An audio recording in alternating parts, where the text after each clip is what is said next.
Hi, it's Steve. Today we'd like to show you how to change the evaporator fan in your refrigerator. It's a really easy job. Let me show you how we do it. Now to do this repair, we should turn the refrigerator off first. So open up the fresh food door, reach in and turn the control to the off position. Then we'll open up the freezer, remove any items that are in the freezer as well as on the shelf, and remove the shelf as well. The fan blade is in behind the air diffuser cover, so we need to remove that first. Now next we'll remove the two screws that secure the air diffuser to the evaporator cover.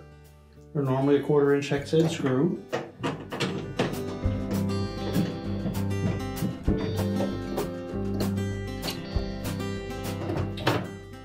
And then just tilt that diffuser towards you and lift it away from the bottom, set it aside, and then grasp the center of the fan blade and pull it towards you.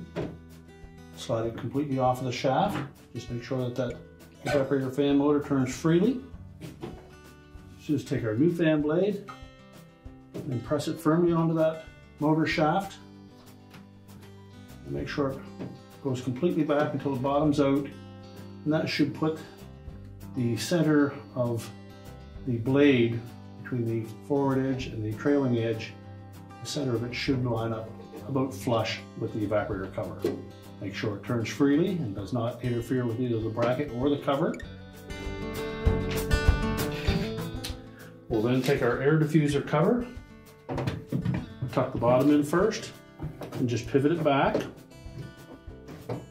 and then reinstall the retaining screws at the top.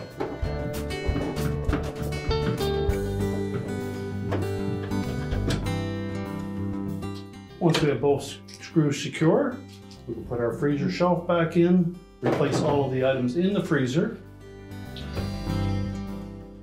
We'll close it up.